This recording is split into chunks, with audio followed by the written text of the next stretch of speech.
Jeg har taget hjem til Bamse og Kylling for at undersøge de rygter, der har været i den senere tid, om at de populære værter går rundt i en konstant hasttåge. Siger du noget? Du skal lige vente lidt, Bamse.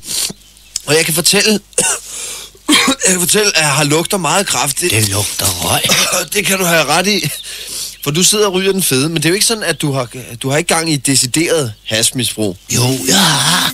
Ja, og så er der dig, Luna, som jo har røget så meget, at du faktisk har taget skade af det, har jeg hørt. Er det ikke rigtigt?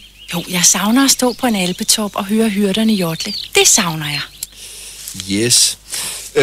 Du siger så mærkeligt, Luna, du gør. Ja, Bamse, jeg tror, at Luna har brug for hjælp. Det kan være, at jeg skal gå ud og... Nej, Hvad? du må ikke komme ud. Hvorfor fanden må jeg ikke komme ud?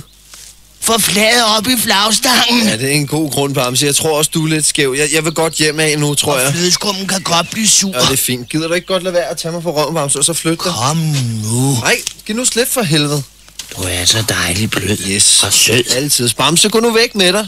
Nu har du fået min madpakke, og jeg har fandme taget 4 krukker honning med til dig også. Er der mere? Jeg vil ikke gråde i dag. Så her, så tag mit pornoblad. Tak, min allerbedste ven. Selv tak, så lad mig komme ud. Nu er jeg glad. Det skal jeg love for, du slår op på midtersiden med det samme, var? Jeg lov.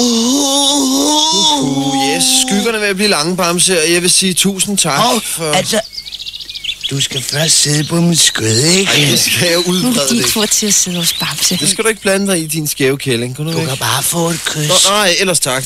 Ja, så giv også bare mig et kys. Nej, jeg skal faktisk se at komme hjem af nu. Kom bare her og læg dit hoved på min mave. Nej, jeg vil ikke. Lad mig nu være. Kom nu. Hold dig nu væk fra fan. Dig og mig. Ja, det er dejligt. Og mig. Hey, få de fjer væk fra min røv. Okay.